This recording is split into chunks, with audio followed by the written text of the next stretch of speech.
What's up, guys? Today we got Will's Canam Renegade 1000 in the shop, and today we're going to do a snorkel kit install. We shopped around. There's a lot of great options out there for the Renegade, and we ended up going with the Spartan Industries snorkel kit. They cut everything for you already, and instructions are very nice. You come with your heating tape, all the stuff you need to run your vent lines, zip ties, big zip ties. You'll see what those are used for towards the end of the video. Hose clamps, just everything you need. It came well packaged, and we think we're going to really like this kit. Instructions are come with they're very easy to read, good pictures, good quality. We kind of skimmed through it earlier, and it looks like it's going to be a pretty simple, straightforward install. Anyways, we're going to quit talking. We're going to get to work, hopefully show you how to do it, and tell you what we think about it. And this baby's going to be able to go deep. Let's do it. Alright guys, so step one is to remove the seat, center plastic, side plastics, and your gauge pod. As you can see, we've already done that. Hey Lauren, come on in, feller. We're installing a snorkel kit on a Can-Am. How about the new tennis shoes? Yeah, new tennis shoes look good. How you like them?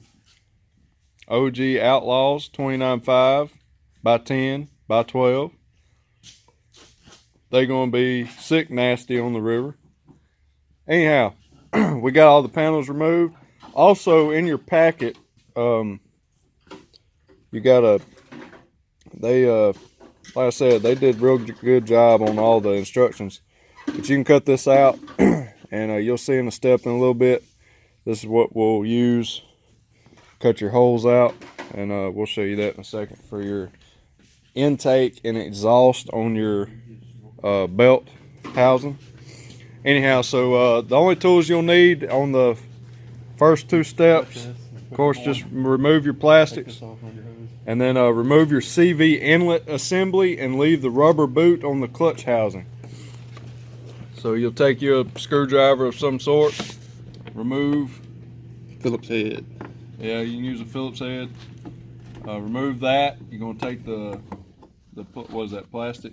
Yeah, Plastic going up to the top here. You're gonna remove that, and you gotta remove a what was that, a bolt there? That's you need a 10 millimeter to take that off, and we'll remove that, and then we'll move on to the next step.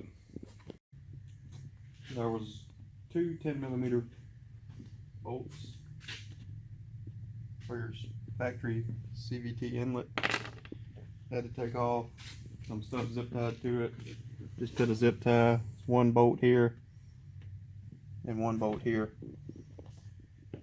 I took the clamp loose. You leave the rubber on, and we got to get it out now. It's loose. Oh yeah, gonna take that out, then on to the next one. Alright guys, so you may have a little hard time getting your CV inlet stock piping out of the way, and later on in a step you'll be cutting this plastic anyways right here. So go ahead and cut that out of your way, and you'll be able to pull it straight up out of there. And using a 2.5 inch and a 2 inch hole saw, you will need to drill holes as shown in your manual. 2.5 inch for the air riser hole, and 2 inch holes for the CVT inlet and outlet. And this is where you will use, this is in your packet. You can cut this template out and be able to cut your holes out exactly where they need to be. So we'll drill that out now, make our holes, and continue on. Alright guys, in the next step, you're going to be using a sharp razor knife. You'll need to cut the air inlet, cutting the ribs from the air box out you will cut it on the 5th rib, just like you see here. Get Screw. that baby out of your way. There's a screw there. Remove What it. size was that? T25? 15. 15. T15. And get that out of your way. You will no longer need that. Spacer will go in. Your pipe here. Basically just so you can clamp onto it to connect your riser. I'm gonna put some Yeah, we're gonna clean that up. grease. Lauren's over here inspecting some steps that we're about to run into. Once you get your little plastic spacer in your inlet for your belt box, you can then take the install the air inlet fitting onto the factory air inlet as shown, adjust piece as needed, and then tighten both clamps. So you'll see that in your picture. Alright guys, you'll need to adjust this piece and pretty much do a dry fit with your gauge cluster housing to exactly get that where it needs to be, and then suck it down real good, and then move on to the next step. Alright guys, on the next step you're going to install the 2-inch 45 into factory boot, and that's what we're doing right now. This is for your inlet. You will take this is your stock boot clamp there. You'll take your 45, fit that in, and we'll get that all. We haven't finished this yet, but we'll take and angle this way so you can run your slack towards the right hand side of the machine, and then run this up, and you can put your inlet in here and just set that to the side. Can't really do anything permanent yet until you get your outlet ran, and then we'll get all that tidied in. Going to have to trim some plastic like we showed earlier in the step. Probably going to have to trim some more away, and we'll see how much we have to trim here in just a moment. Alright, on the CVT outlet you have the stop riser that comes up, and it has this little tuck piece that goes in this guard. This hole in this guard is blue back. Anyway, you take that off, and in the kit you have this little rubber coupling. Though it's round, it says on the instructions, I think 2015 and up has an oval outlet, but this will, you just got to stretch it and it'll go over the oval. It is kind of aggravating getting the clamp on there. You got to be careful not to poke a hole or anything in the rubber. Once you get it over, there's actually a hole in this cover. I've turned it where you can get a nut driver on it and tighten it up. And once you get that on and tight, you have this, your CVT outlet assembly. It's just it's like 1.5 inch, 90, and you shove it in on the other end and put a clamp on it and tighten it. And basically I do some trimming here to get the outlet in. Just be careful when you trim this not to get past where this cover goes, or you'll see the cut. We're like right on the edge, but it's gonna be okay. And also down here,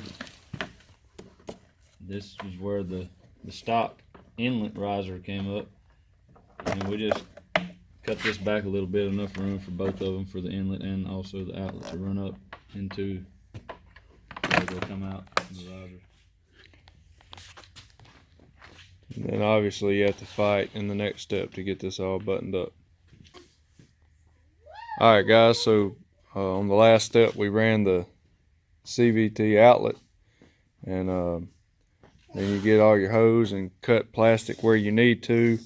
Get your plugs and wiring, if you have any aftermarket wiring for lights, halo lights, whatever you got going on. Get all that tidied up.